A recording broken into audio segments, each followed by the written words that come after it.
Gray versus Jadu, and Mr. Banias, we're going to hear from you first. Mr. Banias is with us remotely because of circumstances that we've agreed with, and so we'll hear him on television, so to speak, and then we'll hear from you here in court, Mr. Santana. All right, Mr. Banias. Thank you, Your Honors, and good morning, and may it please the Court. My name is Brad Banas. I represent Mr. Gray in this case, and thank you again. I would rather be joining you guys in Richmond, but I appreciate the accommodation, truly. Thank you. This Court should reverse the lower court decision for various reasons. No most important reason is that Mr. Gray is entitled to become a U.S. citizen. He became a permanent resident lawfully. He's applied, he's gone through the process, more rigorous than most applicants, to prove by a preponderance of the evidence that he meets the eligibility criteria and that he's a person of good moral character. And for these reasons, this court should reverse the lower court, send it back for a trial de novo on the application in front of Judge Norton. This case does present varying issues because it was both a Freedom of Information Act case as well as a naturalization delay case that turned into a naturalization merits case. And I will, of course, answer whatever questions the court would like, but I'll start with the naturalization issues. I think this rounds into two issues. The first is whether the district court, the order not excluding unproduced information was right. We would say that order is wrong and should be set aside. Discovery in this case started. Well, do you agree that the district court, by Rule 37, was given the discretion to impose the sanction that it thought was appropriate in the circumstances? Your Honor, I do think the rule allows it. I think in this situation that was an abuse of discretion because the agency provided zero reason why it waited nearly a year after. I think we did 6 depositions, ample amount of discovery to not ever produce this and simply attach it to its motion for summary judgment. The rule is very clear. When that happens, when they don't provide it in an appropriate time, you can't use it, period. It would seem to me that the district court was faced with a little more complex situation because it was a progressive circumstance. I mean, the deposition gave rise to some further investigation, and the court recognized that it was untimely, and the court did impose a sanction of costs, shifted the costs for all the discovery so that as to relieve you of it.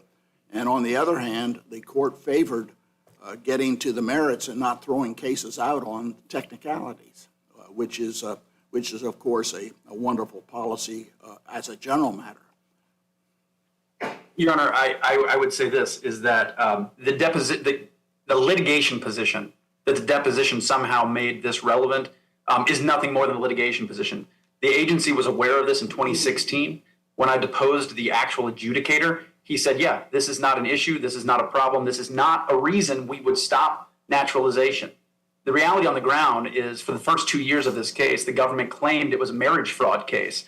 Then when that fell apart because there was zero merit to claiming a 12-year marriage was fake, they came up with whatever they could. They somehow got a hold of records that were expunged under South Carolina law. I have no idea still to this day how they actually acquired those documents. And they had under the state law, I mean, it was pretty clear explicitly that law enforcement is an exception. Well, Your Honor, I don't think that's what the law says, but we can disagree on that. Judge Norton certainly did. But they should have produced it a year before. They had it. If they had it, they could have had it. There's no reason to hide that from Mr. Gray during his deposition. And again, going to the merits of that, Your Honor. Would that have changed the result if they'd produced it a year before? Yes, Your Honor. Would he have been honest about it? Your Honor, he never lied. That's the first thing. It's a question of fact. Well, that's a pretty bold statement. I've read the actual transcripts, and I've read what he said to the police, and he confessed that he lied, and he explained that he was afraid and scared. I don't think that's an issue.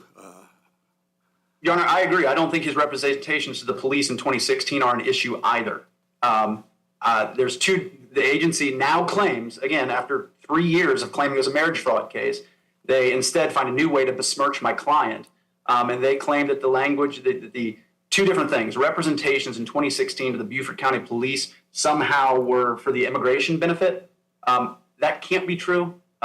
Beaufort County Police do not have authority to do anything related to immigration or naturalization. And again, the adjudicator who was going to decide this case knew all about that and said it would not preclude naturalization. So the agency changed its mind when it got put in a bad spot in litigation. When it comes to the deposition testimony, you also have to see an intent here. There is no language in that deposition transcript with the assistant United States attorney that would indicate that he was actually contradicting things he said in 2016. Why did he say he lied because he was afraid? That was in 2016 in front of the Beaufort County Police. And if he is saying that, but the relief was denied on two grounds: moral turpitude involved in lying to the police and in lying on deposition. And again, Your Honor, I think lying to the police simply doesn't qualify under the regulation that requires it to be false testimony under oath. Nothing in front of the Beaufort County Police was under oath for the intent to obtain a benefit under the Immigration and Nationality Act. A Mirandized statement in 2016 in front of local police simply does not meet the requirement that it cannot meet the requirement that's intended to get naturalization. Well, I thought that was a crime. Wasn't it a crime, Miss Prison, a felony? It was, Your Honor. All right, so the test is a crime of moral turpitude. Your Honor, I think so there's two different reasons. There's false testimony and then there's the unlawful acts. No, the false testimony was the deposition, but the statute, what does the statute say? Crime of moral turpitude, right? No, Your Honor. It's good moral character when it comes to naturalization. All right. And good moral character, I would suggest, is an intensely fact-based issue. So the intent behind his slow, incomplete testimony he gave to the police is relevant here, and that's a question of fact. As you noted, Judge Niemeyer, he said he didn't give the full testimony because he was scared, and he was scared of retaliation in his community. That has nothing to do with trying to say that he didn't. I brought that up only because you said he didn't intend, and it looks like he clearly did intend. He admitted he intended in order to avoid, he was afraid.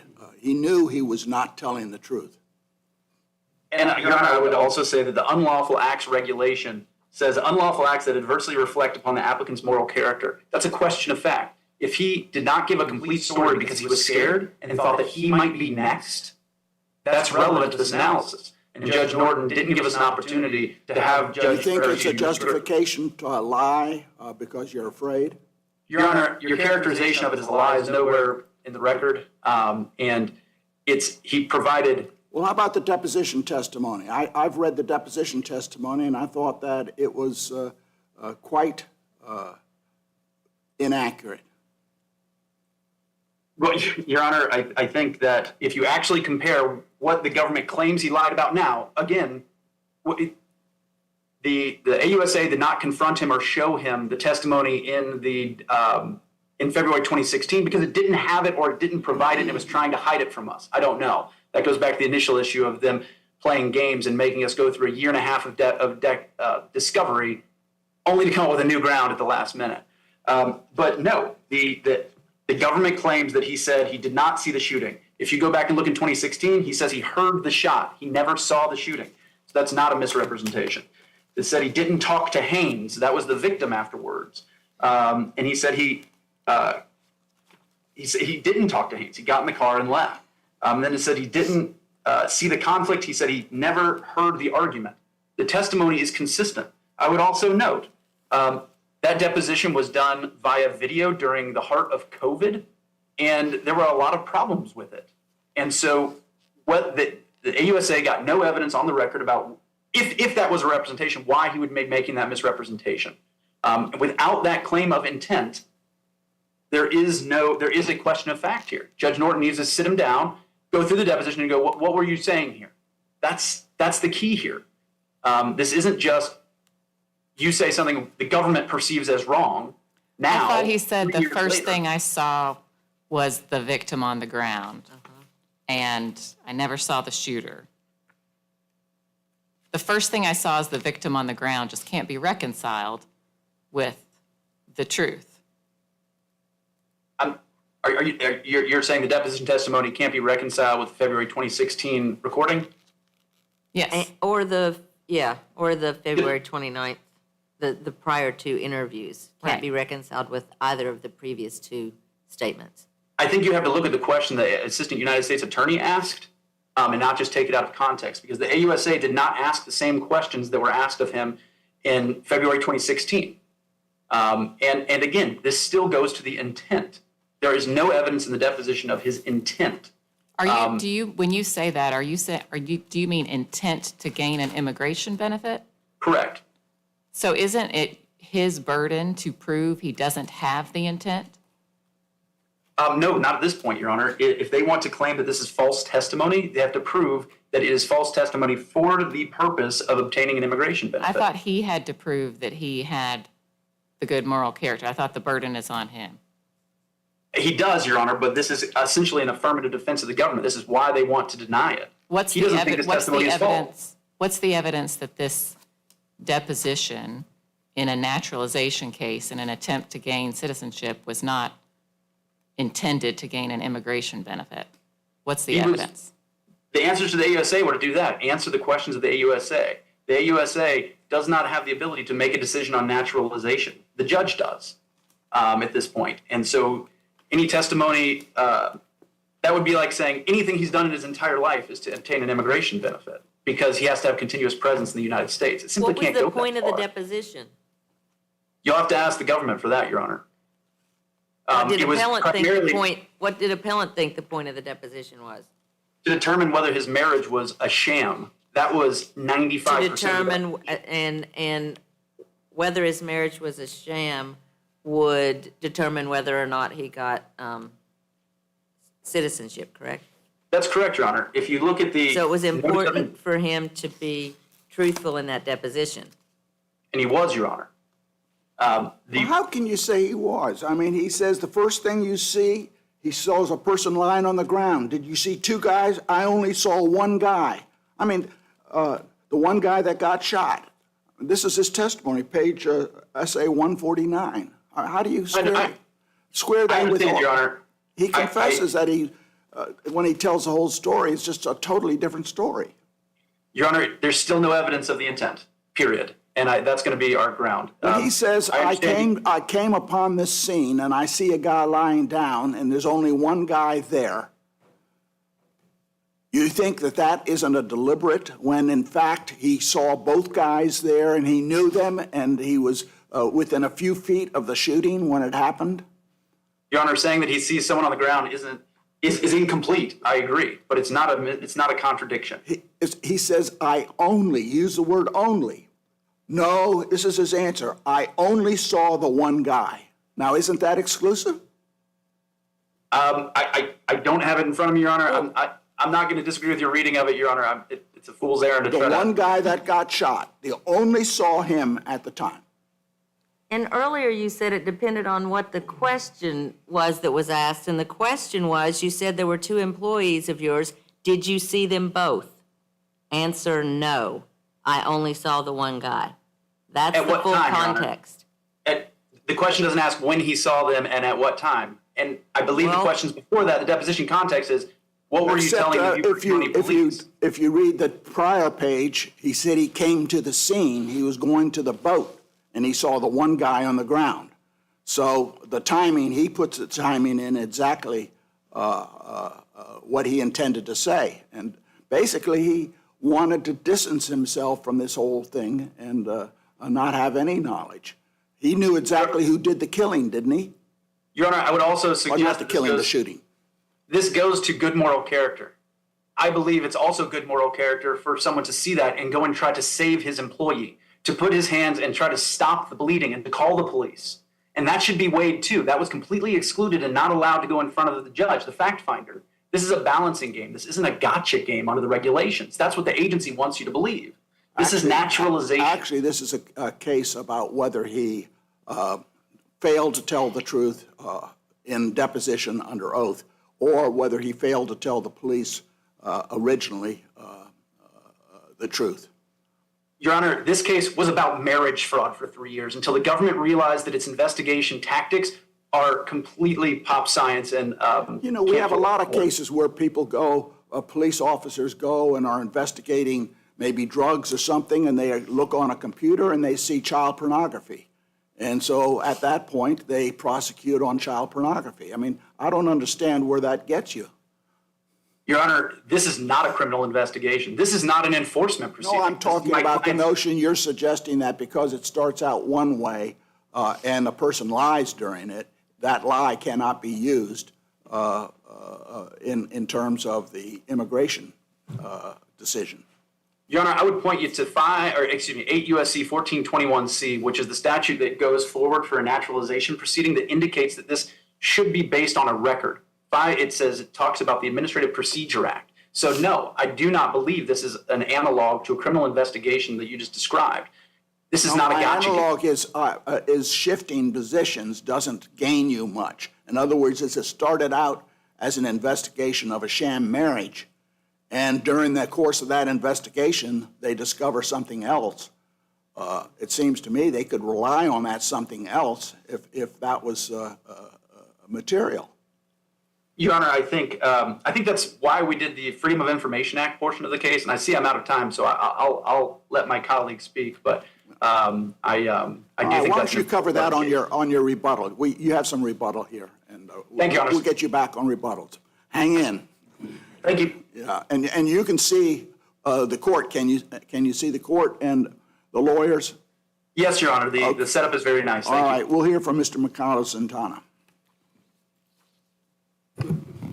Thank you, Your Honor, and may it please the court. My name is Victor Mercado Santana for the United States. There are two main issues before the court. The first being whether the appellant, Mr. Gray, is eligible to naturalize in spite of him having provided false statement to the police involving the shooting death of a coworker and in his deposition. And second, regarding the FOIA claims, and this court should affirm both sets of decisions. First of all, with regards to the naturalization claim, it is clear that Mr. Gray lacked good moral character for both reasons. One, because he provided false testimony under oath at his deposition for naturalization for the purpose of obtaining naturalization, and because his actions before, like his statements to the police, demonstrate unlawful acts that adversely reflect on his moral character. So first, with regards to the false statements, his statements are clear, like his statements at the deposition were clearly false. And they demonstrate an intent to obtain an immigration benefit. First of all, those statements were not provided to a doctor for medical treatment or a psychologist or to the press. They were provided at his naturalization proceedings that he initiated in order to obtain naturalization. So it is very clear in the context that his intent was to obtain an immigration benefit. And an opposing counsel during his presentation was talking about how the case was originally about marriage fraud. Well, no, the case is and has always been about his eligibility to naturalize. At his deposition, it might have happened late in the discovery process. It might have been the last thing that happened around, I believe it was around August of 2020. And at that point, he provided the false statements under oath. And at that point, this new line of inquiry that did not exist before came about. In other words, He argues that statement to the police back then was not under oath. The statement to the police were not under oath. Well, the first statement to the police was not under oath, but the statement at his deposition, the one that happened near the close of discovery, was under oath, which is why it is a statement that we can consider for the false statement prong, because the false statement prong needs to be a false statement under oath, and for the purpose of obtaining an immigration benefit, and that's what occurred at the time of his deposition. And with regards to the unlawful acts element, I mean, for this one, we don't look at, our focus is not the deposition testimony. For this one, the focus is the statements that were given to the police originally. And in that case, it is providing false statement to the police was an unlawful act. It adversely reflects on his moral character because it is, lying and refusing to cooperate to police officers, especially in the murder in the shooting death of a coworker, just doesn't reflect on the character of people in the community. And with regards to extenuating circumstances, there are, none can be proven in this case. It is his burden to demonstrate that there are extenuating circumstances. Well, opposing counsel says that the fact that he attempted to render aid to the person who was shot should have been taken into account. What's your response to that? Well, that doesn't address the fact that he provided false statements, that he provided statements to the police officers that he later admitted they were fact. I think it's commendable that he provided aid, but Well, I think he was saying it wasn't considered at all, and it should have been, in his view. Whether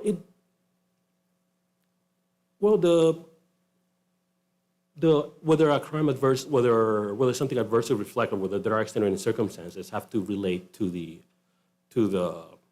actual crime that is at issue.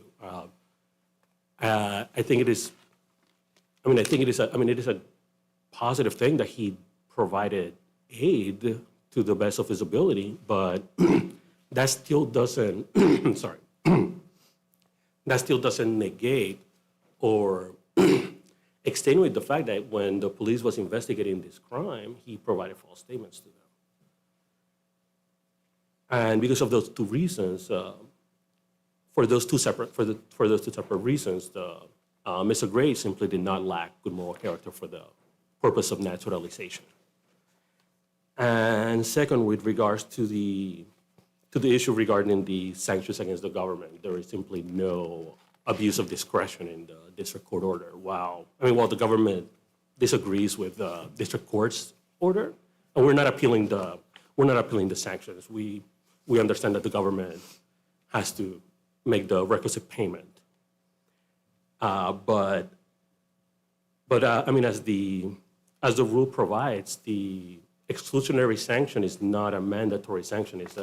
There can be alternate sanctions that can be tailored for the purpose of the case. And in this case, the reopening to permit discovery was a reasonable sanction, given that at his deposition that happened pretty late in the process, he provided the false statements that brought to light new issues that needed further inquiry, and that the district court noted that was important to look at because in a naturalization case, the individual has to meet every single requirement for naturalization, and it would not have served public policy to allow him to pursue naturalization when there is this entire question of whether he was ineligible because of lack of good moral character.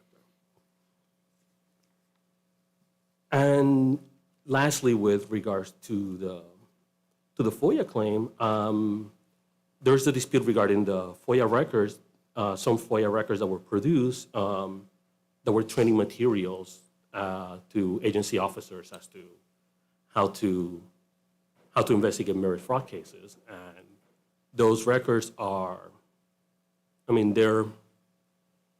they document techniques and procedures for investigations and prosecutions, and they're used to train officers on marriage fraud, provide guidance on how to enforce immigration law regarding marriage fraud, and as such, they were properly exempt from disclosure under 7E of FOIA. This appellant has stated that has stated that CIS is not agency is not a traditional law enforcement agency, that does not mean that that CIS is not allowed to enjoy this exemption or claim this exemption. I'm sorry, because you don't need to be a traditional law enforcement agency. You don't need to be the FBI or any other traditional agency actually that comes like with guns and like in other agencies, like we normally think of law enforcement. CIS is enforcing immigration law, and as such, those trainings are exempt from disclosure. And lastly, with regards to the... Can I ask you, when you say lastly, can I ask you a very fact-specific request? This is not a question. My Vaughn index in the JA is missing pages 886 to 991. I didn't see it in the electronic JA or the printed one. The district court cut out some documents within that range, so it appears mildly relevant. You don't have to answer anything right now, but if you can go back and look and see if those pages happen to be missing, and if they are, supplement them for us after argument, that'd be great. And if nothing's missing, you determine that I'm missing something, just send us a letter and let us know. But I didn't see in my Vaughn index page 880, Bates page 886 to 991. And that will be in the joint appendix, right? Pardon? That's from the joint appendix. Right? Yes, that's right. Yeah, thank you. Thank you. Anything And, further? if the court would like to hear about the disclosure of the issue regarding sealing the documents that were inadvertently disclosed, I mean, that was a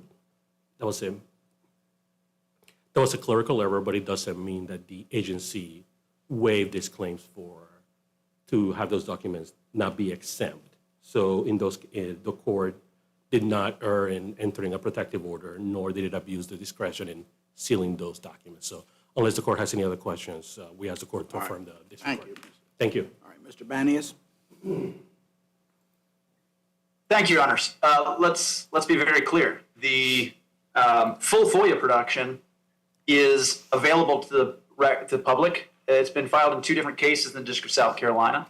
It is in possession, the full thing, of a reporter and a nonprofit owner who does reporting on immigration.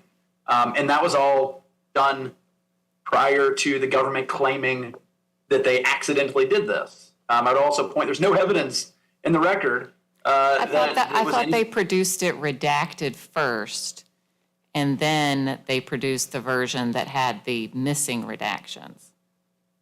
No, Your Honor. The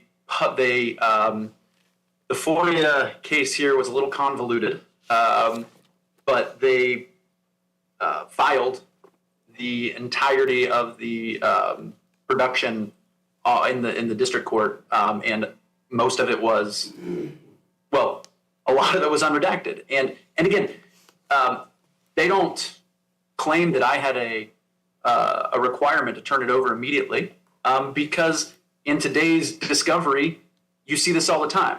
Boxes that are potentially marked for redaction, and then someone makes the choice, nope, we're not going to redact that. They don't go back and delete the box. Is this argument about sealing and protective orders, isn't all that moot? I mean, the district court decided you're not entitled to this because of FOIA, so that's what is driving the decision. I mean, how could we grant you any relief now, aside from deciding the FOIA question? Yes, Your Honor. I do think that from our position, it's the other way around. The judge entered a seal order and a protective order so that he could make the decision on the FOIA. But the fact is, all of this is publicly available. It's with a reporter. It's still on the docket. So the protective order and the seal are protecting nothing, and that would render the FOIA decision moot. And I would suggest that at the time the judge made the protective order and the seal decision, all of the cat was already out of the bag. The bell was already rung. And the protective order does not require any non-parties to go and get those materials or take them down from ECF elsewhere that's publicly available. And the only thing that happened was I had to delete my copies, which I did. But the reporter is not required to. The information, anyone can go download it right now. And so I would suggest the protective order is protecting nothing. The seal order is ineffective. I thought it was replaced on the docket with the sealed version. The these were taken down and now the docket just has the sealed version. You're not allowed to have it. The court withdrew them from anyone within its reach.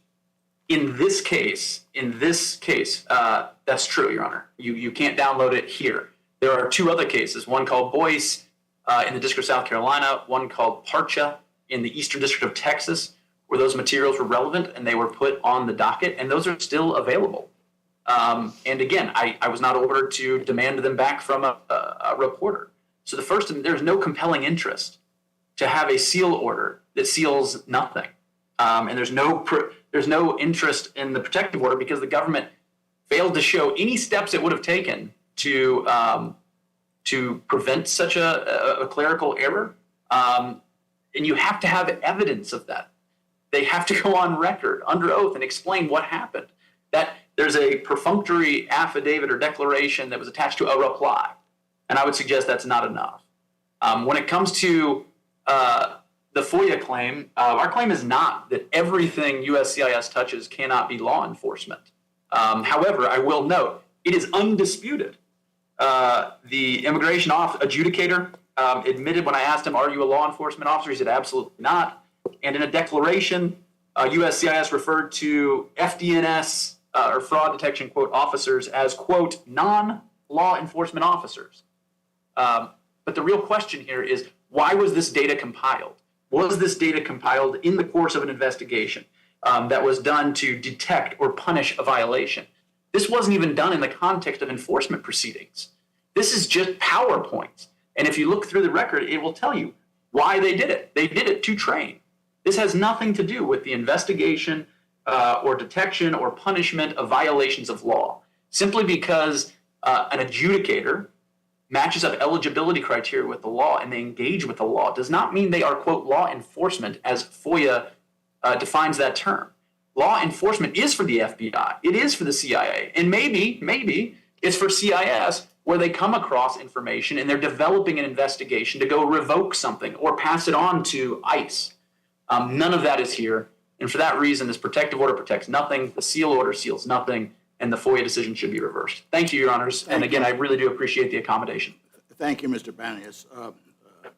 I think you've made your arguments well over in that circumstance.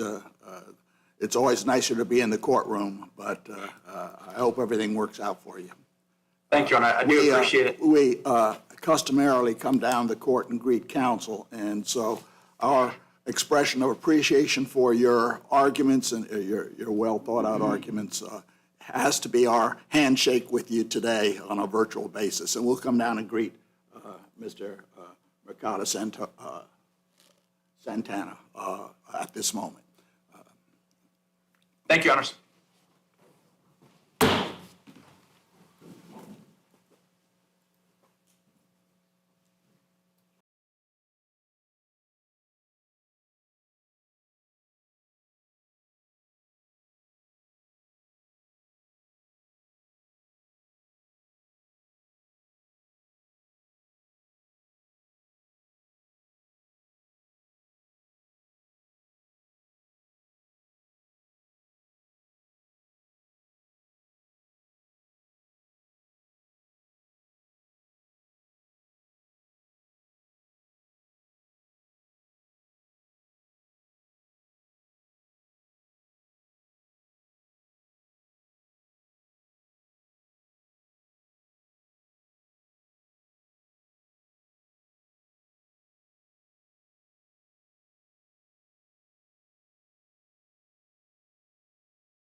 Are you here in the courtroom?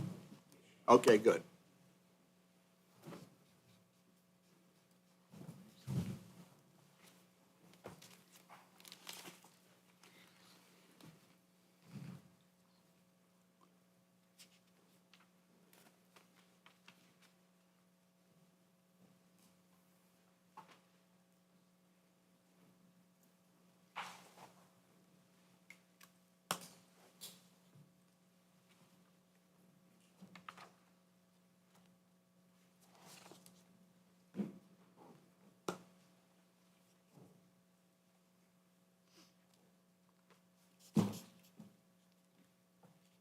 Good morning, Your Honors. My name is Matthew B. Kaplan, and I am here for Appellant Chang. Let me start with the argument that we started with in our brief, that our position is that the increase in the sentence of supervised release that was imposed on Mr. Chang after the remand, that was significantly greater than the supervised release sentence that was initially imposed. I mean, just at the outset, and I don't want to disrupt your train of thought, so keep it in mind. But as a very preliminary matter, both sides seem to suggest that this was an increase sentence. The prior sentence was 72 months and 4 months supervised release, and this sentence was 69 months and 10 months of supervised release. And while the supervised release went up, the incarceration went down. And I don't know if you asked a defendant which sentence he would prefer.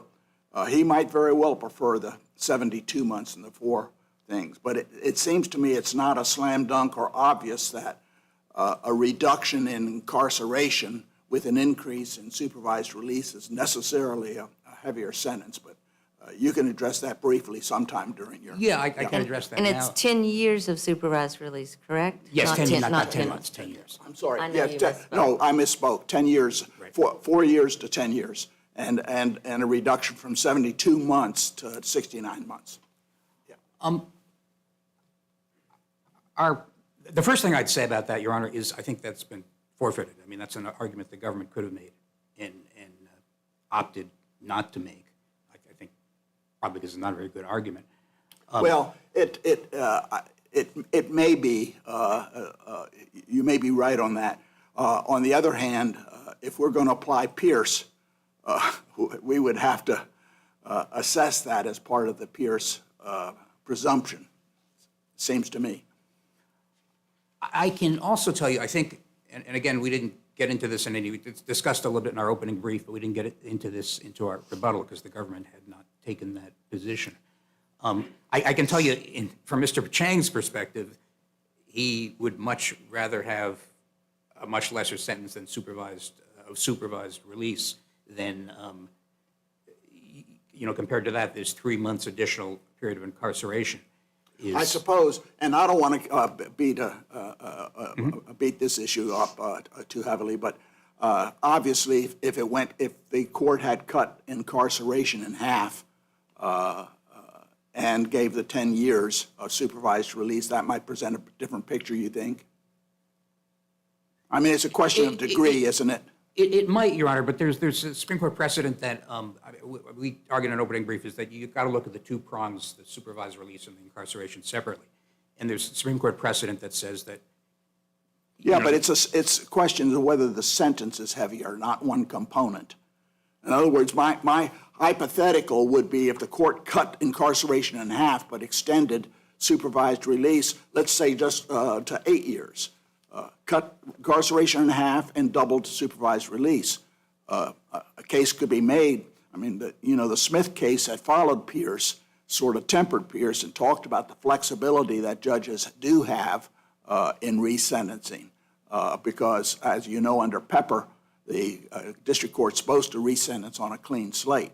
And so, go on with your argument. I understand your position, and the facts of this case are a reduction from 72 to 69 months and an increase from 4 years to 10 years. And one other point I'd make on that, Your Honor, and we discussed this a little bit in our opening brief, is the Supreme Court precedent is that, there have been instances in which, someone's on, say, 10 years supervised release and they had a 4-year sentence, and that was vacated after the sentence was served. And, people have made the argument that, well, hey, you should reduce the supervised release because the incarceration sentence was reduced, and obviously it's been served already. But the Supreme Court said, no, they're 2 different things, the incarceration and the supervised release sentence. You've got to look at them independently. And that's not directly on point, but I think that strongly suggests that even in the scenario that you're talking about, you've got to look at the 2 prongs separately. And You can't do it supervisor, separately because the presumption arises from a heavier sentence, not a component of a sentence. I mean, just take this, let's go to the absurd hypothetical which is the court reduces incarceration to 1/3 and increases supervised release by 2 years. It seems to me any prisoner would prefer to take 1 year or 2 years in prison as opposed to 6 years in prison and add 2 years of supervised release. I mean, we're focusing on a presumption of vindictiveness, and the question is what gives rise to vindictiveness. And if a court exercises flexibility in readjusting a sentence, the Smith case points out that that is not evidence of a reasonable likelihood of vindictiveness. So I raise that point. You're correct. The government seemed to just assume that it was heavier, and maybe it is. I mean, I'm not locked into one way or the other at this point, but I was curious about it because everybody seemed to overlook the fact that the court did indeed reduce the incarceration. But go ahead. Yeah, and again, I think in this case, incarceration was reduced a tiny bit. But supervised release was increased by 2.5 times what Yes. it was before. And supervised release is no walk in the park. It's pretty onerous conditions for 10 years with nothing new happened between the prior sentencing and the resentencing other than a change in the law. Yes, Your Honor, and under the specific conditions of this supervised release, if my client, takes a sip of, 9 years after his release, he takes a sip of alcohol, or actually he makes a credit card charge without getting his He can be probation sent officer- back to, he can be revoked and sent back to prison. So it's pretty onerous. And what reason did the district court give To the extent it gave a for reason, changing this? it was, the district court did not give any reason Correct. whatsoever for changing it. Right. The district court stated that, I'm due immediately before, and it was not requested by the government. I think it took everyone by surprise at the hearing because it certainly didn't appear to be a contested issue. The government asked for the same sentence of incarceration, and I think everybody assumed that my client would get the same period of supervised. And even the sentence of incarceration was far in excess of what the recalculated guideline range was. Exactly, Your Honor. And no, to get to your question, the district court's rationale, again, this is not something that had changed from the initial sentencing to the second sentence, but the district court's rationale was that, hey, you've been most of your life you were law-abiding, you served in the Air Force, and then you turned wholeheartedly to a life of crime, which as a factual matter, I don't think is correct at And all. was also in the original pre-sentence report. Absolutely. Could you address Singletary too, Well, I think, and how that helped you? Yeah, I think Singletary helps a lot in that it restates, I mean, it's really not new law, but it restates the proposition that it is well established. It is well established that for decades that this principle, if you have the same judge on remand, there is a presumption of vindictiveness that arises if the second sentence is longer. And Singletary acknowledged, didn't it, that all the courts of appeals require an objection on vindictiveness grounds to preserve de novo review. Is that right? That's true, Your Honor. Our view would be that this is one of those narrow class of structural errors which is preserved even if there's no objection. But no court has held that, right? No court has held that, Your Honor. And even if everyone was taken by surprise, no one actually objected in the district That court. is correct, Your Honor, that no one objected. The point I'd make is just a biased judge is considered a structural error. And a judge in this situation, I think, would be a vindictive judge. It would seem to me to be in the same category. But you're- Presumption, I think a presumption of vindictiveness might be different than actual vindictiveness, right? But I just want to flag Singletary seemed to accept what the other courts of appeals have done in applying plain error review. Now, that doesn't mean you don't have an argument here on the error and whether it was plain, but that there's a standard of review question as well. That's correct, Your Honor, and it's certainly. And if it is plain error review, what is your argument? I think it's clear that the plain error test has been met. I mean, there was an error. I don't think there's any doubt about that. The error is plain. Singletary makes the point that this has been the law for decades. And it affects Mr. Chang's substantive rights because he'll be subject to supervised release for a much longer time period. And I think also we meet the requirement that, allowing this error to go uncorrected would result in a miscarriage of justice or would otherwise seriously affect the fairness, integrity, or public reputation of judicial proceedings. I would note And this. then getting beyond vindictiveness, if we don't agree with you there, what's your substantive, your argument that the sentencing was substantively unreasonable? I think it was substantively and procedurally, for that matter, unreasonable because the district court didn't give any real meaningful explanation as to why he departed so drastically. I mean, the supervised release period was 2 times the guidelines max, and the incarceration was 50% over the guidelines max.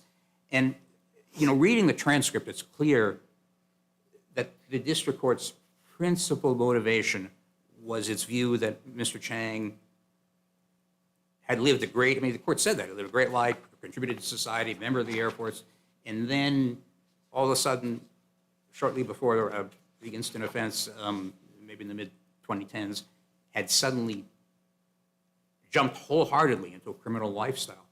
And to our view, that's wrong on 2 levels. I mean, for one thing, the fact that he was a productive citizen, was in the Air Force, that would seem to weigh in favor of a lower sentence.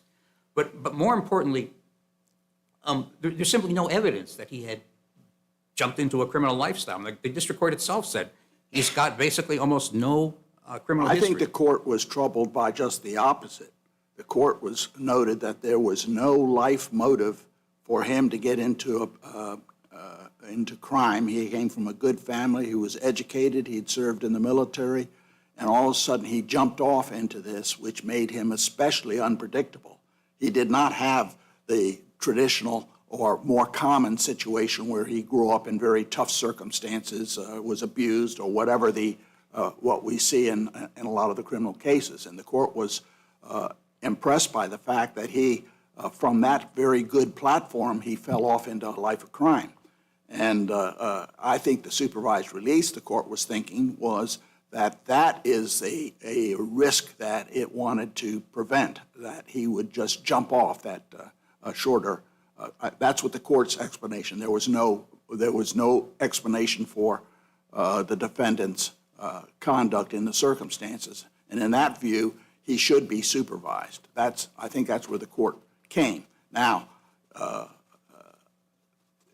it didn't link that. It said that just before it imposed the sentence, but it didn't explain particularly why it increased the supervised release with a specific explanation. But I think that's right. It didn't give an explanation. But perhaps more fundamentally, there's simply nothing on the record that supports this assertion that he had jumped wholeheartedly into sure there is. a crime. The whole background, the court outlined it in detail.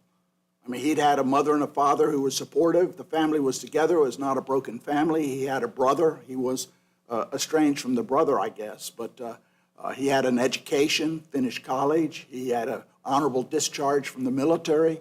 And here he was in his 30s with life before him. And he jumps off into money laundering and other crimes. And the court said there was no explanation for that. Well, Your Honor, I think I know the only significant crime in Mr. Chang's history is this instance for which he was convicted, and that's totally appropriate. It was a significant crime, and the sentencing guidelines sort of gives some guidance. The court, I think, pointed to the money laundering, too. I'm not sure. I thought it recited that as part of the life of crime that he had fallen into in the mid-30s, when he's mid-30s, 35 or 34, what he was. Your Honor, what the court said, at least at the initial sentencing, was that it's pretty clear the court was not terribly troubled The by whole that. point was, though, the court did have evidence before it to show an unexplained fall-off from a life that was generally supportive of him, to a life of crime, and that troubled the court. Yeah, the only point I'd make, just very briefly, is that I think it's, the district court seemed to recognize that that was not a very serious crime. I mean, he was not even given probation for that conviction, one criminal history point. And I think to look at that and say that this indicates he had a life of crime, I think that that's just not factually supported. Well, did he have a life of anything else at this point, at the time he was before the judge? I mean, he wasn't employed, was he? I don't believe think he so. was I don't employed think- at the I think his only life was this conduct for which which is before us now. Anyway, there's no that- dispute that this was a criminal act for which he was convicted. yeah, It's a significant understand. crime. I'm not taking issue with that. All right, thank you. Thank you. And we'll hear from Ms. Bedell. Thank you, Your Honor, and may it please the court. My name is Zoe Bedell, and I'm representing the United States. I'd like to start with the fact that the judge below, Judge Gibney, created a 10-page record just in explaining the sentence that he handed out. He, in fact, went above and beyond what this court has traditionally required for procedural and substantive reasonableness. So this court has held you don't have to go through every single 3553A factor, but Judge Gibney did. He even discussed the ones that he didn't think were that relevant or applicable here. All right, I agree with you. It's a very complete record. I think he was fairly transparent as what he was doing.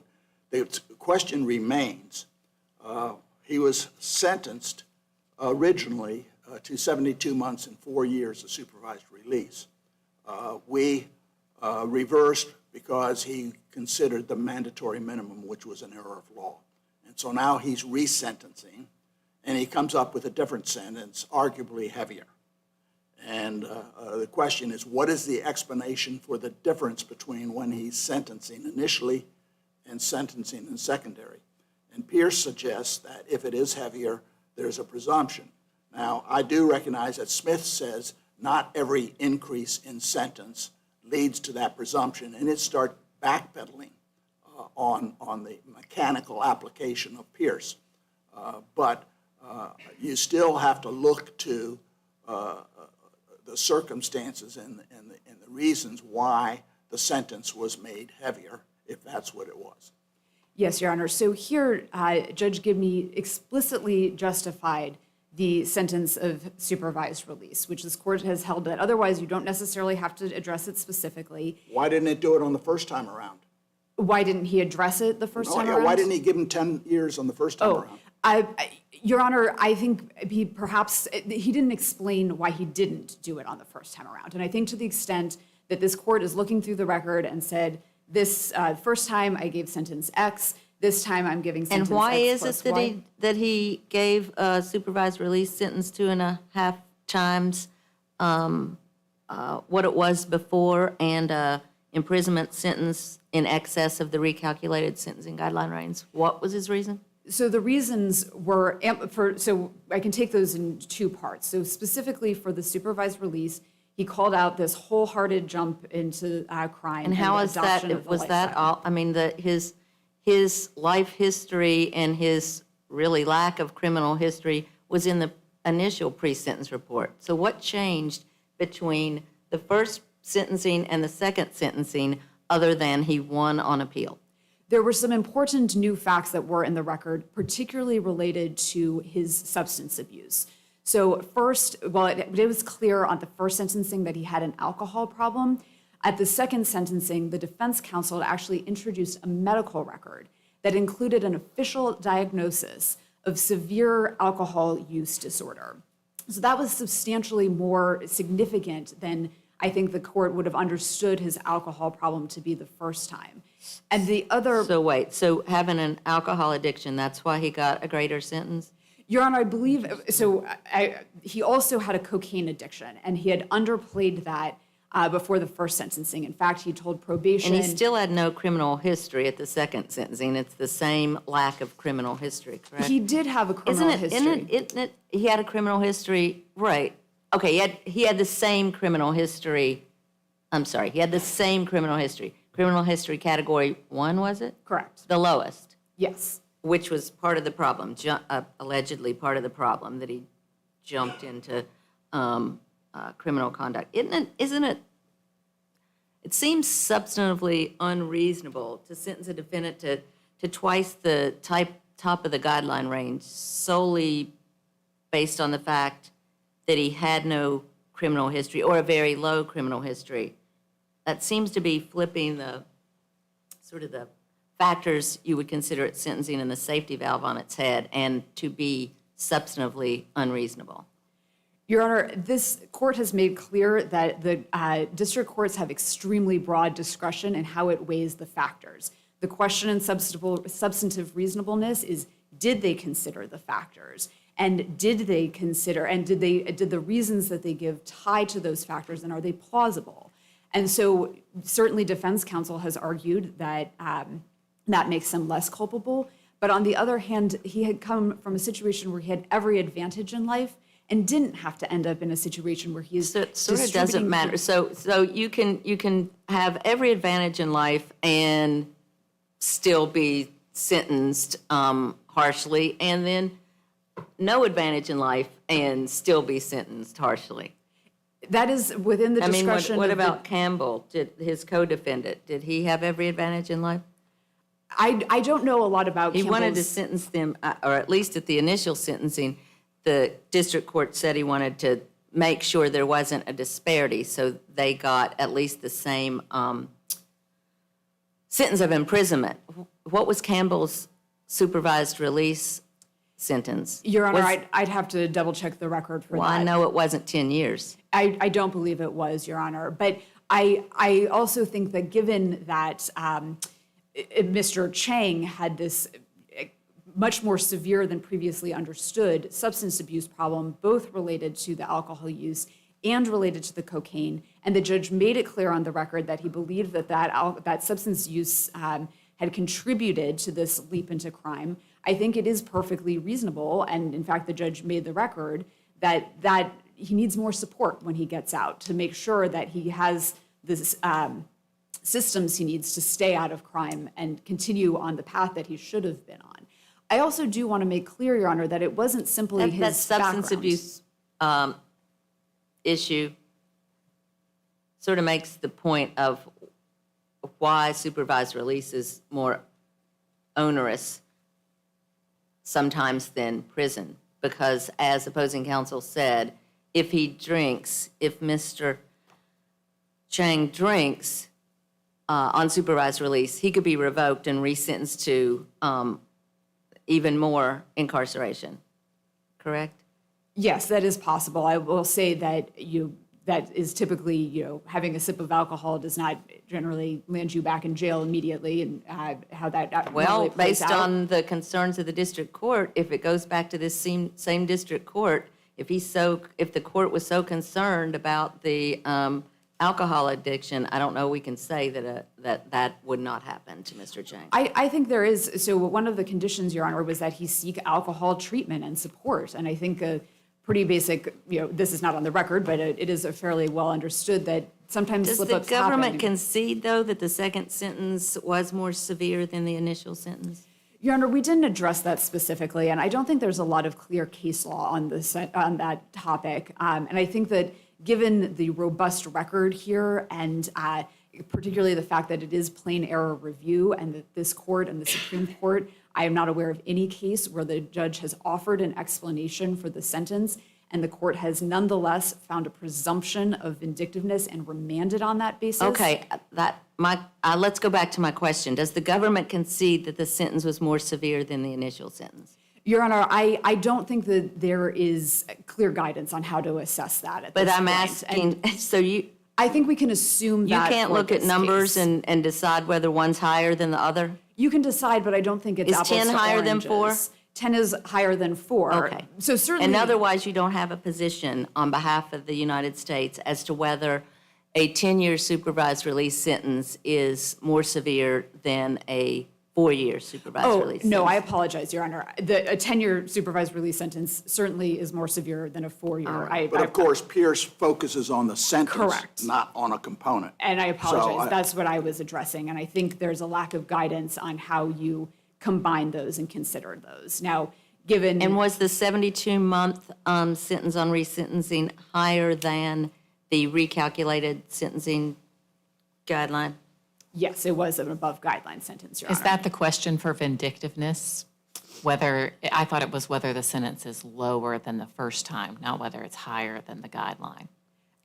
Whether the sentence is higher than the first time, Yeah. Your Honor, yes. And so certainly the guidelines can place them, well, actually, I don't know if the guidelines particularly play a role in vindictiveness. in the vindictiveness analysis, yes, Your Honor. But yes, it was an above guideline My sentence. hypothetical to your colleague was, what if the court decreased the incarceration in half and doubled the supervised release? If you just looked at the supervised release, it looks like it's a heavier sentence, but he cut the incarceration in half. And it seemed to me you have to look at the whole sentence under the presumption, because the idea is the sentence heavier? Yes, Your Honor. And I acknowledge that there's not much guidance on this and how you weigh the two, but there was a reduction in incarceration and an increase in supervised release. And I also agree with Judge Thacker that the reduction in incarceration is in smaller proportion than the increase in the supervised release. Yes, absolutely, Your Honor. But I do think that the court has indicated you should be looking at the sentence as a whole and what that means for assessing an increase. I think there's probably some difficult questions in there, and so without that having been fully briefed, I think at this point it probably makes sense to just assume that it has been increased and look at the other factors, which again I think point very clearly in favor of Judge Gibney having done a careful, thorough resentencing that was explained on the record. And I did mention the point about The question, we have Pierce and we have our Singletary, which applies Pierce, I think, correctly. But we do have the Supreme Court's subsequent cases, and there's several of them. And they're clearly walking back the harshness or the mechanical application of Pierce. They say it's not every increase is necessary, and there has to be recognized some flexibility in sentencing. The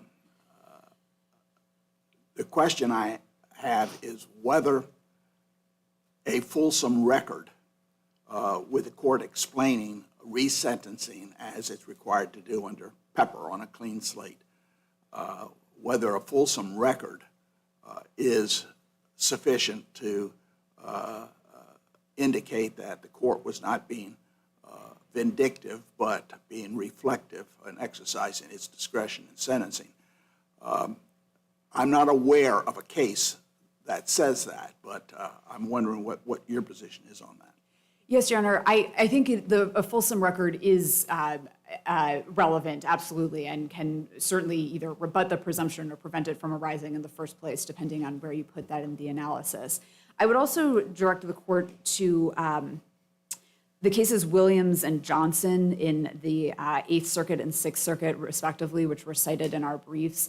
And those were, Singletary, there was a very robust record, specifically addressing the increase, I think using the words, increase, which to be clear, this court has never required specific words. But in Williams and Johnson, the discussion certainly indicates that these were, the court created a full record. They considered the 3553A factors, and that explained the sentence, and there wasn't a reason to presume vindictiveness. Those are both also plain error cases, and the court I'm found sorry, that- can I go back to, what was the change? I want to make sure I understand what you said, what changed between the initial sentencing and the resentencing. And it's this medical record that was put in evidence about his alcoholism, is that it? That is one of the pieces, Your Honor, that included the diagnosis. Right, but his alcoholism, everybody was aware of his drinking problems in the first sentencing, correct? They were aware of his drinking problems, yes, Your Honor, but I would submit that drinking problems are different than a diagnosis. Yeah, but what year was the medical record? Was it while he was in prison? So I'm not sure, Your Honor, but I think the relevant point is that that information was not in front of the court. So whether or not he had this disease before, the question is what information was in front of the court at the time. And again, same with the cocaine addiction. Presumably while he'd been in jail, his cocaine problem, which he did with white friends, didn't expand into a cocaine addiction while he was in jail. But that information hadn't been in front of the court. And the Supreme Court and this court have been clear. So his conduct didn't change from the initial sentencing to the resentencing? In fact, he probably wasn't drinking or doing cocaine at least as much in prison. We can hope so, Your Honor. So I'm not aware of actual conduct that intervened.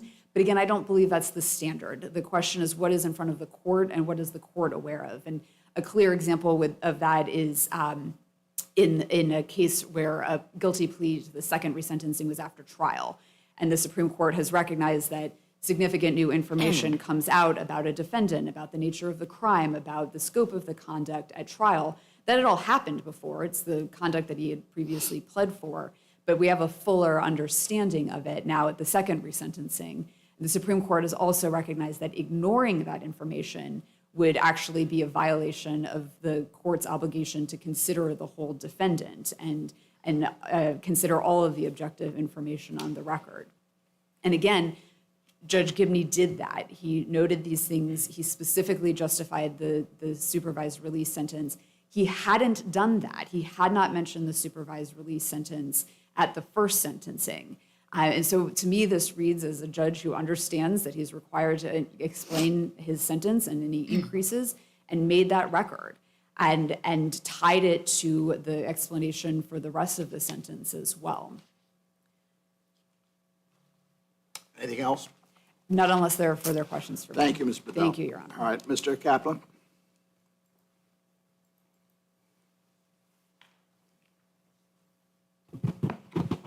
Yes, let me address this issue of, which President Counsel discussed, of Mr. Chang's drinking problem. I mean, that simply was not new. I mean, it was known. Mr. Chang had a significant drinking problem. It was known to the judge at the initial hearing, at the initial sentencing. It was known to him at the second sentencing. There was really no information. It was you know, and also on this cocaine issue, you know, I think the record You mean is actually, there was no new information? there was absolutely no new information. The government actually says in its brief that Mr. Chang had a recent bout of alcoholism, suggesting that might be new information. But that's not true. I mean, there's nothing in the record that supports that. And as far as I know, there's nothing extra record that would support that. And he'd used cocaine, but I mean, the way he described it is that was not necessarily an addiction. It was something he used, and he said he was kind of afraid to use cocaine because he thought it might be contaminated by other substances. And maybe the more important point is the district court, you know, if it felt that there was a reason based on alcoholism or based on anything else to increase his sentence, it needed to say so. It should have said so so Mr. Chang's attorney might be able to respond to it, and so this court could do appropriate appellate review. That was not done. Your Honor, I think the co-defendant, Mr. Chang's co-defendant, his sentence was 72 months, and I think that was, which was way below the guideline range. He had a very significant criminal history, unlike Mr. Chang. It was a level 2, wasn't it? I think Campbell had level 2, got 72 months. Yeah, I had thought it was more, but you may well be correct, Your Honor. I know he had a prior conviction. Yes. And what was his supervised, what did Campbell get for supervised release? I believe it was 4. I think they both got the initial sentence. So it must have been 4 years that he got. And again, in the initial sentencing, I mean, the judge was quite clear that he wanted to link the sentence. He said Mr. Chang was basically equally culpable as Mr. Campbell. And wanted to avoid sentence disparity. Right, which, except for I'm not sure that made much sense because Mr. Chang had a much lower criminal history. So if they were both equally culpable, you would think he would get a significantly lower sentence, but the district court did not. Of course, Chang was the middleman, which is And there was evidence that he was also shipping to somebody in Hawaii. And it seems to me the court made clear that the middleman is more dangerous and problematic than the person on the street who receives it. They're all bad. I mean, the dealers, middlemen, and the sources. The sources, we don't know where the sources were. But I think that impressed the court also. He did not want to have Chang to have a lower sentence than Campbell because he was the middleman. He supplied Campbell. Well, it was a disputed issue, Your Honor, who was. It may be disputed, higher. but I'm reflecting on what the court was concerned about. Well, I mean, certainly the court made some statements to that effect Made several initially. statements about that. He talked about how he was a middleman, he was a distributor, and it was of substantial drugs, and that he not only distributed to Campbell, but he distributed to somebody in Hawaii. We didn't know anything else, but the fact is the court recognized that when you're looking in a drug organization, the higher level drug dealer deserves a sentence maybe greater than the street level distributor.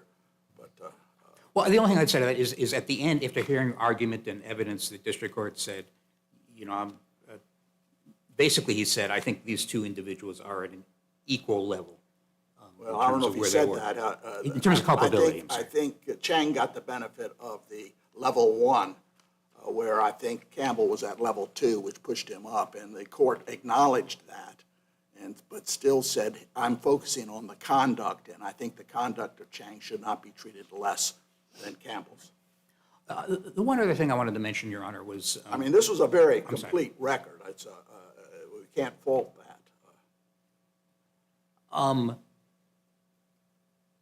I think you could fault the fact that there was no explanation for the increased sentence, but it certainly is a lengthy record. The one thing I wanted to mention, Your Honor, was you discussed how correctly how Smith versus Alabama or Alabama versus Smith reduced somewhat the scope of Pierce. But I think what's crystal clear after that case, and it was reiterated by this court in Singletary, that in some situations, maybe the Pierce presumption doesn't apply, even though if you just read Pierce, maybe you would think it's much broader than the way it's been interpreted now. But I think where the cases leave it is that it's crystal clear that on remand to the same judge, there is, and a second sentence is higher, there is a presumption of vindictiveness always in those cases.